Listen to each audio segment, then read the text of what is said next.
Buenos días, bienvenido. Mi nombre es Sebastián, alias Dr. Basti. El día de hoy te voy a contar acerca de la técnica de examen o técnica MIR, que es en resumen una forma de aprovechar todo el conocimiento que adquirimos durante la preparación del MIR para el día del examen obtener el mejor resultado posible. Es un video que a mí me habría gustado ver mejor explicado cuando me estaba preparando para el MIR. Así que comenzamos después de esta pequeña introducción que hice.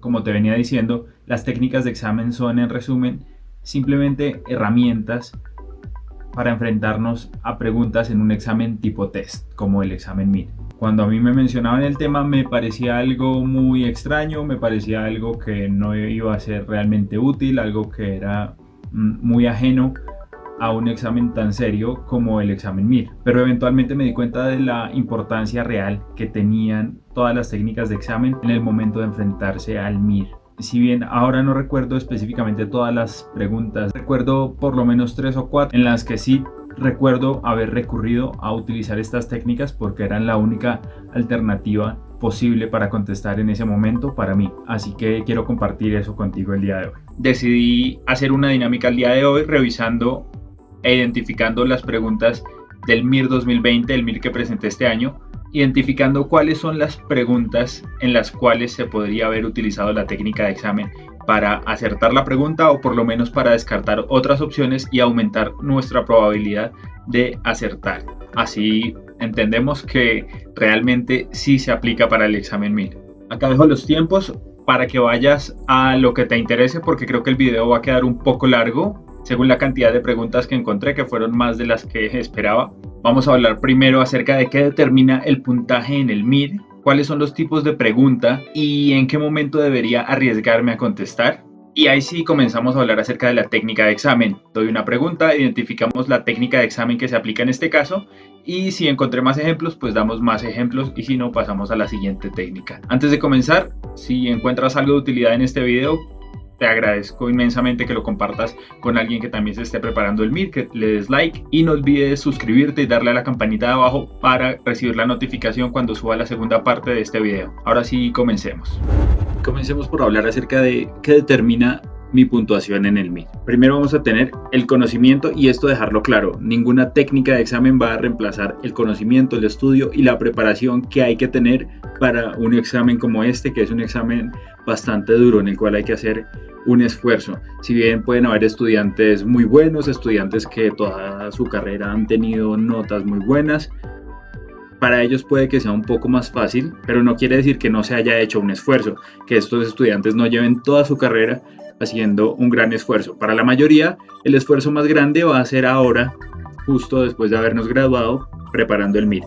Entonces, muy importante, la técnica de examen no reemplaza el conocimiento y el estudio. En segundo lugar, vamos a tener esto que van a ser los desgloses. Si estás preparando el MIR, seguramente sabes que es un examen con un temario cerrado, es decir, que nos pueden preguntar el ciclo de Krebs o nos pueden preguntar cómo se llama el rey de España y va a ser totalmente válido. Esto nos haría pensar que es un examen impredecible, pero no es así. Al contrario, es bastante predecible y todos los años de 80 a 100 preguntas se repiten. Si no se repite la pregunta exacta, se va a repetir el concepto, conceptos que se han repetido todos los años. Es muy importante tener estos temas claros, conocer todas las preguntas de las convocatorias de los últimos 10 años, porque la pregunta que salga, la mayoría de opositores no la van a fallar. Si fallas alguna de estas preguntas repetidas, vas a entrar en desventaja con los demás opositores, así que tienes que sabértelas todas. Esto nos lleva a los simulacros. Los simulacros son muy importantes, son más importantes que abrir cualquier manual, son más importantes que estudiar algunas asignaturas, así que tienes que hacer bastantes simulacros, no solo para los desgloses, sino para ir desarrollando la estrategia que vas a llevar el día del MIR. Si no te esfuerzas en los simulacros, no te vas a esforzar el día del MIR, es así de sencillo. Me gustaría que lo que veas en este video lo comiences a aplicar desde el próximo simulacro que vayas a presentar y empieces a crear tu estrategia para el día del MIR. Lo repito, si no te esfuerzas en los simulacros, ¿cómo vas a pretender esforzarte el día del MIR? Y por último, la mentalidad o la actitud con la que nos vamos a enfrentar al examen MIR. Pongamos, por ejemplo, dos estudiantes de la misma universidad, muy buenos estudiantes, notas excelentes, se empiezan a preparar el MIR en sexto y llegan al día del examen. El día del examen uno obtiene un puesto en los primeros 100 y otro queda en el puesto 5000. ¿Qué diferencia estos dos estudiantes? Porque con preparaciones tan similares han tenido resultados diferentes. Bueno, pueden haber otros factores que diferencien a estos estudiantes, como el azar, la suerte, que el día del MIR haya pasado algo inesperado, no se haya ido concentrado por alguna razón, pero la diferencia puede estar en la actitud con la que se va al MIR. Y es importante que desde el próximo simulacro que presentes empieces a luchar todas las preguntas, a tratar de no dejar preguntas en blanco. Porque si vas con actitud de que esto no me lo sé, esto no lo puedo sacar, esta mejor no la leo, la dejo en blanco, el día del MIR vas a hacer lo mismo y vas a perder muchas netas. Entonces comenzar a cambiar de actitud desde los simulacros, porque realmente sí que va a ser una diferencia. Alguien que ya se dio por vencido antes de comenzar el examen, a alguien que va con actitud de lucharlas todas. Ahora sí, comencemos a hablar un poco del examen. Vamos a ver 4 tipos de preguntas dentro del examen MIR. La primera, un caso clínico, en el cual nos van a dar un personaje, nos van a presentar un paciente y nos van a preguntar generalmente sobre un diagnóstico o un tratamiento. Preguntas teóricas en las cuales nos van a preguntar algún concepto en específico. Preguntas mixtas en las que nos pueden poner un caso clínico, generalmente son casos clínicos bastante largos, pero luego nos hacen una pregunta teórica. Y luego están las preguntas raras o especiales, que son preguntas inesperadas, son preguntas de temas raros, preguntas de conceptos que aparecen por primera vez en el MIR. Estas preguntas raras que aparezcan por primera vez no van a discriminar y no van a ser tan importantes, pero si ya las han preguntado una vez, ahí sí que te las tienes que saber. Luego, estos casos clínicos o estas preguntas teóricas las pueden mezclar con preguntas de imagen, que son las otras preguntas de los últimos años del MIR. Entonces, en el MIR hay 185 preguntas repartidas en estos 4 tipos y necesitamos tener una estrategia para enfrentarnos a cada una de estas preguntas. El día del MIR van a haber preguntas inesperadas, van a haber preguntas raras y van a haber preguntas de las que no vas a tener ni idea, pero eso te va a pasar a ti, le va a pasar al número 1 del MIR y le va a pasar a los demás 15.000 opositores que estén presentando el examen en ese momento. Y lo que va a hacer la diferencia es tener una estrategia para resolver estas preguntas. Ahora, ¿cómo y cuándo luchar las preguntas cuando no se tiene ni idea? Según el Dr. Macarrón, director de la Academia CTO, estadísticamente es rentable luchar las preguntas así dudemos en las 4 opciones. El único caso en el que no deberíamos contestar y deberíamos dejar la respuesta en blanco sería si el MIR volviera a tener 5 opciones y dudáramos entre las 5, pero si dudamos entre 4 opciones, vamos a contestar. Esto quiere decir que en los simulacros y en el MIR no pueden haber respuestas en blanco. 2 pequeñas reglas. 1. Comienza a aplicar todas estas técnicas desde ya, desde el próximo simulacro que presentes. No vas a llegar el día del MIR a inventarte una técnica de examen que nunca has utilizado y a empezar a experimentar. El día del MIR no es para eso. Esto debe estar interiorizado. Para eso están los simulacros. El día del MIR no es para experimentar.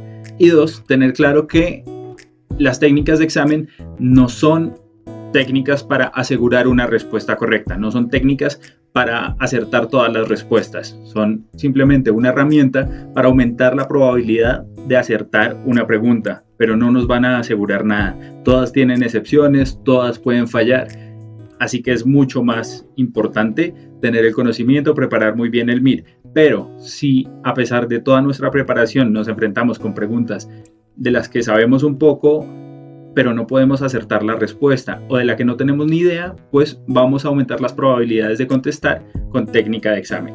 El objetivo de este video es ayudarte con unas 3, 4, 5 netas en los próximos simulacros, pero más importante en el MIR 2021.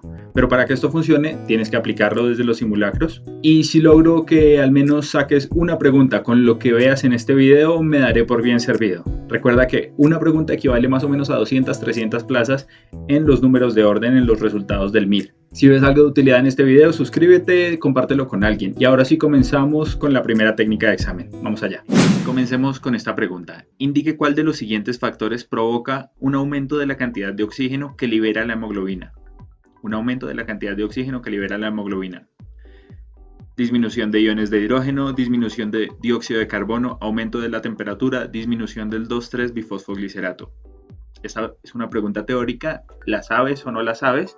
Habría que recordar que la curva de disociación de la hemoglobina nos habla de un desplazamiento a la derecha que permite que la hemoglobina tenga menos afinidad por el oxígeno, es decir, que deje ir al oxígeno hacia los tejidos.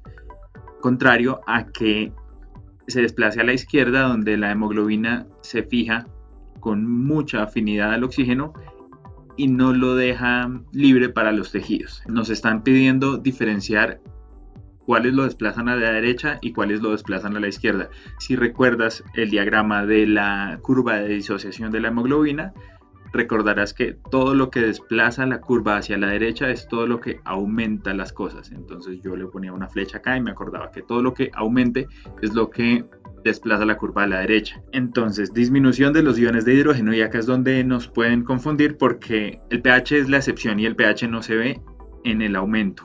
Para que cumpla la regla mnemotécnica, nos basamos en los iones hidrogeniones. Así que disminución de los iones de hidrógeno nos va a dar un desplazamiento de la curva a la izquierda.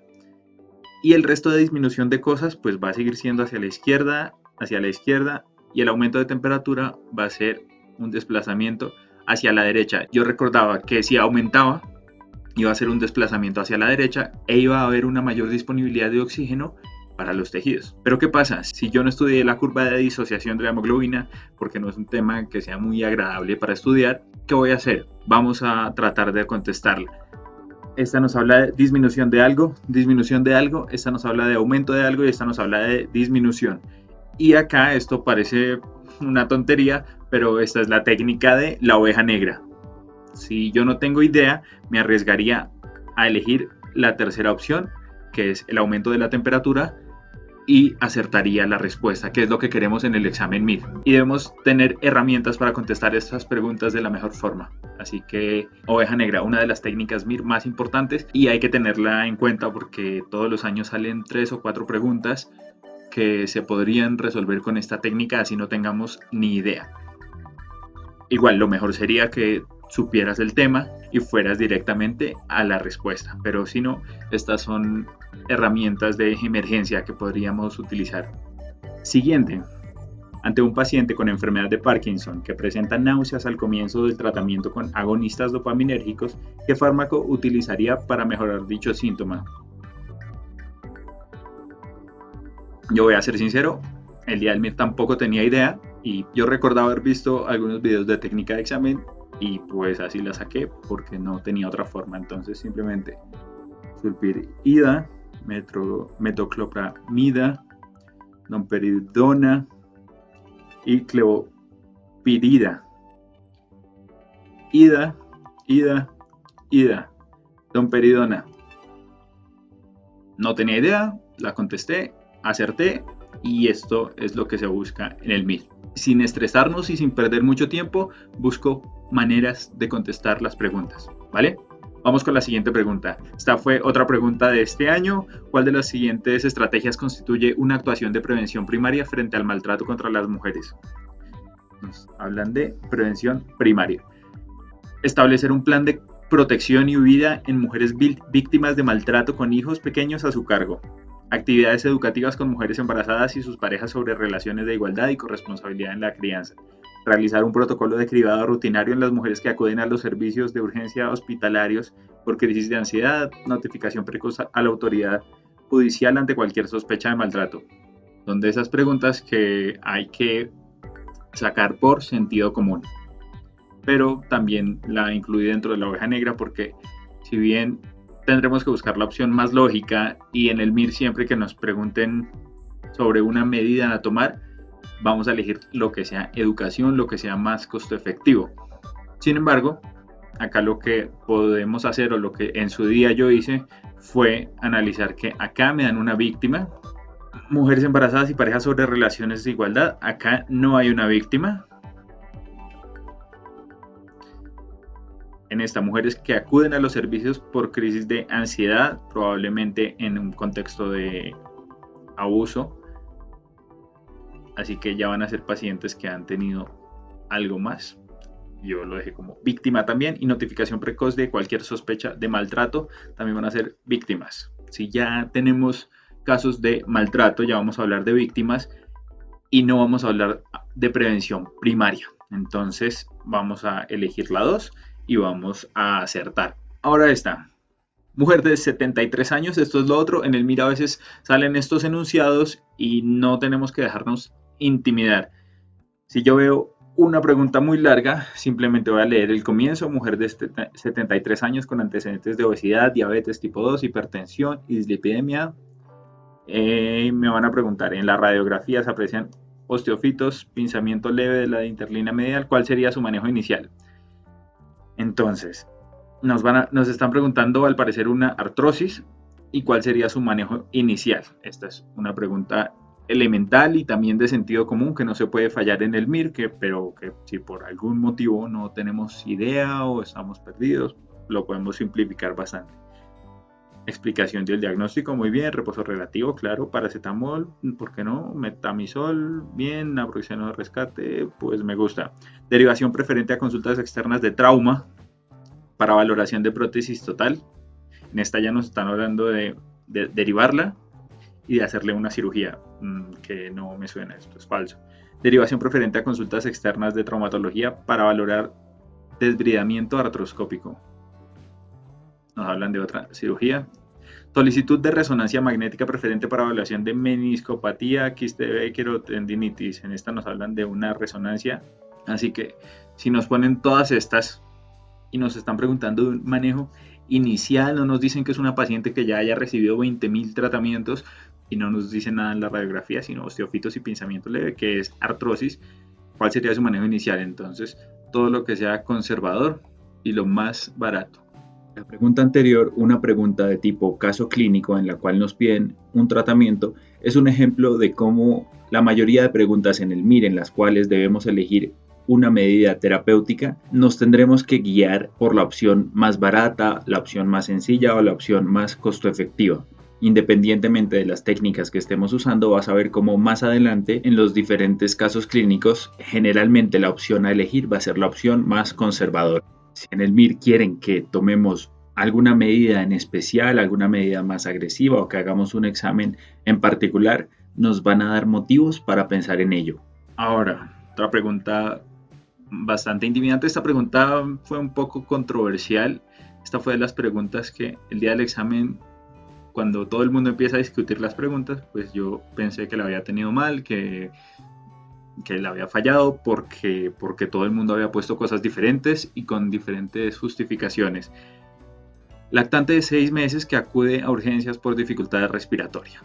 Exploración. Temperatura axilar 37.2 de temperatura. Me gusta, no tiene fiebre. Frecuencia respiratoria de 40. Frecuencia cardíaca de 160. Tiene 6 meses, recordemos. Tensión arterial. Saturación bastante bien. Al aire ambiente muestra dificultad respiratoria con retracción intercostal y subcostal, sí, pues por eso es que lo están llevando. Roncos respiratorios, expiración alargada, ligera disminución de entrada de aire en ambos campos pulmonares, auscultación cardíaca sin soplos. Se decide mantener al paciente en observación en el hospital durante unas horas. ¿Qué actitud considera más adecuada en el momento respecto a pruebas complementarias? Nos pintan un paciente y nos preguntan qué exámenes le vamos a hacer, qué pruebas complementarias. Ahora, tenemos un bebé de 6 meses. Solicitar gases venosos. Solicitar radiografía de tórax. Solicitar gasometría arterial o no hacer nada. Acá, de por sí, de oveja negra, como esta es diferente, esta de no hacer nada me chirrea porque en las otras estoy haciendo algo, en esta no estoy haciendo nada. A mí me gusta mucho esa última de no hacer nada, pero ¿nos están dando algún signo de alarma en este niño? Nos dicen que no esté tolerando vía oral, que tenga fiebre. Al parecer no nos hablan de cianosis, no está desaturado, no tiene una taquicardia, no tiene mayor cosa para alarmarnos y pensar que es algo diferente a una bronquiolitis. Si yo no tengo ni idea, voy a mirar. La primera opción me dice, vamos a darle un pinchazo. La segunda opción me dice, vamos a irradiarlo. La tercera opción me dice, vamos a darle un pinchazo. Tomar gases arteriales no es cualquier cosa y en un lactante de 6 meses es aún más complicado, y además, si alguna vez te han tomado unos gases arteriales, sabrás que es un procedimiento bastante doloroso y creo que antes de hacerlo a un lactante de 6 meses deberemos llenarnos de razones de peso. Entonces, la tercera opción nos dice también un pinchazo. O nada. A ver, si todas estas me dicen hay que pincharlo, hay que irradiarlo, y esta me dice que no hay que hacer nada y no me dan ningún signo de alarma, ya está, no hay que empezar a pensar que necesito hacerle esto por tal cosa, porque si en el MIR quisieran que le hiciéramos algún examen o tomáramos alguna otra medida, nos darían más motivos para pensarlo, lo pintarían como un paciente muy muy malito, y lo que nos están diciendo es que tiene dificultad respiratoria porque tiene una bronquiolitis, ya está. Continuamos. Esta es un poco más complicada, pero la forma en la que yo la pensé en su día, bueno, leámosla. Una mujer embarazada acude a la consulta por una hipercolesterolemia. ¿Qué fármaco estará contraindicado por el riesgo elevado de anomalías fetales demostrado en humanos que excede a su posible beneficio terapéutico? De acá yo necesitaba un fármaco que trate la hipercolesterolemia, y en esto fue en lo que yo me basé para contestar esta pregunta. Ácido nicotínico ya no se usa. Enfibrosilo no tiene indicación en la hipercolesterolemia. Simvastatina sí es, pero no tengo ni idea qué categoría será. Y colestiramina tampoco me sirve para la hipercolesterolemia. Ya está, de todos estos solo hay uno que me sirve para tratar la hipercolesterolemia, y seguramente tendrá alguna categoría que no es favorable en el embarazo, así que si no la sé, la selecciono y acierto. Esta fue otra de las preguntas que con razonamientos raros ese día al fin logré contestar, porque no tenía idea tampoco. Y ahora otra técnica de examen que se puede utilizar. ¿Cuál de los siguientes no es una etapa del modelo de cambio conductual de Prochaska y Di Clemente? Precontemplación, postcontemplación, acción, mantenimiento. Es una pregunta que me imagino que el 90% por lo menos de los opositores la fallamos. Bueno, yo no recuerdo si la fallé o no, pero la idea es que si me dan precontemplación y postcontemplación, eso me tiene que chirriar. Tengo que pensar que la respuesta va a ser una de esas dos en la mayoría de los casos. Lo ideal sería tener la información, saber qué es lo que me están preguntando y tener algo de idea para contestar, pero si no tengo idea, pues precontemplación, postcontemplación. Yo lo que hice en su momento fue pensar precontemplación, postcontemplación, acción, mantenimiento. Entonces me están preguntando cuál de los siguientes no es una etapa del modelo de cambio conductual. Acá es difícil porque me están preguntando cuál no es, y pues precontemplación y postcontemplación suena que ambos son ciertos. Sin embargo, yo opté por irme con la técnica de examen, con que alguna de esas dos era falsa, y como en el MIR se repiten más las opciones 2 y 3 como opciones correctas, pues yo elegí la 2. No recuerdo si estaba bien, creo que sí, pero bueno, hay que luchar las preguntas, ese es el mensaje, ¿vale? Si la fallo con mucho gusto porque la luché. Y ahora vamos a hablar de la segunda técnica, que es la de opciones idénticas o opciones muy similares o opciones opuestas. Señale cuál de los siguientes es el colgajo locorregional indicado. Esta pregunta también, una pregunta totalmente intimidante. Simplemente con comenzar a leerla dan ganas de dejarla en blanco y saltarnos, no perder tiempo ni siquiera leyendo. Pero vamos a verla. Seguramente ya la conoces. En Instagram hace un tiempo hice unas stories contando pues cómo la había contestado en su momento. Señale cuál de los siguientes es el colgajo locorregional indicado para cobertura de un defecto cutáneo de la cara interna de la rodilla. Colgajo del músculo recto abdominal transverso basado en la arteria epigástrica inferior profunda, colgajo de gastrocnemio medial basado en la arteria sural media, colgajo anterolateral del muslo basado en la rama descendente de la arteria circunfleja femoral lateral, colgajo radial faciocutáneo basado en ramas perforantes de la arteria radial. Bueno, la opción más sencilla es la dejo en blanco y sigo. Uso este tiempo para pensar otras preguntas en las que vaya a tener idea de algo y pueda sacar una respuesta, pero de esta, por más que la analice, pues no me va a llegar la información de ningún lado. Entonces, lo que yo hice en su día fue analizar una por una y ver qué decían. Esta me habla del abdomen. No me gusta tanto. Gastrocnemio, esta me habla de medial. Esta me habla de anterolateral. Faciocutáneo, esto me habla de radio. Entonces, entre medial y lateral, yo simplemente cara interna, cara medial, pues yo marco esta y acerté. Probablemente la hubiera podido fallar con mucha facilidad, pero yo me arriesgué y ese es el mensaje. La idea es que vayas preparando una estrategia para ese momento en el MIR cuando no tengas ni idea. Va a ser muy fácil dejarlas en blanco, pero vas a perder netas si dejas todo en blanco. El mensaje que nos dan las academias es que si estás dudando, así sea entre las 4 opciones, la idea es contestar, ¿vale? Y nos podemos valer de estas herramientas para contestar preguntas de las que no tenemos ni idea, como esta. Vamos con la siguiente. Mujer de 60 años que consulta por adormecimiento de la mano derecha de meses de evolución, que la despierta por la noche y la obliga a movilizar la mano hasta que se le pasa. Un túnel del carpo. Parece que ha perdido fuerza y a veces se le han caído cosas de esa mano.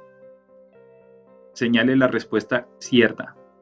Y acá es otra de las técnicas de intimidación del MIR. Yo veía esos enunciados y te vas a demorar 10 minutos leyendo todos esos enunciados, pero no, hay que leerlos, llevar la estrategia y tratar de ir leyendo y subrayando cosas importantes. Si la exploración neurológica muestra adormecimiento de los dedos primero a tercero, pensaremos en afectación del nervio cubital a nivel epitroclear, pues no tengo ni idea. Si la exploración neurológica muestra adormecimiento de los dedos primero a tercero, pensaremos en la afectación del nervio mediano a nivel del canal del carpo, pues no tengo ni idea, pero se parecen mucho. Para realizar el diagnóstico no es preciso realizar electromiografía, dado que la exploración física presenta muy buenos coeficientes de probabilidad. No tengo ni idea.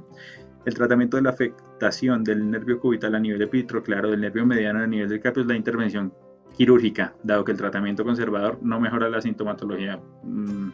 Digamos que no tuviese ni idea, pues lo mismo. Yo veo que esta opción y esta opción son casi iguales y solo cambia la última parte. Pensaremos en afectación del nervio cubital y pensaremos en afectación del nervio mediano. Pues voy a seleccionar una de esas dos, así no tenga ni idea. Obviamente también hay que usar un poco el sentido común. La última nos dice que el tratamiento conservador no mejora la sintomatología, que a todos los pacientes con síndrome del túnel del carpo hay que operarlos. Y pues esto es falso, ¿no? Nos quedarían estas tres. No es preciso realizar una electromiografía, dado que la exploración física presenta muy buenos coeficientes de probabilidad.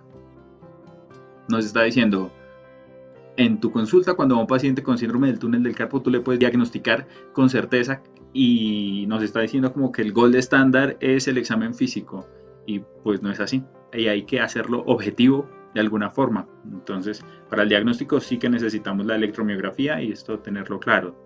Y entre estas dos, ¿qué hago? Podría elegir las opciones del medio.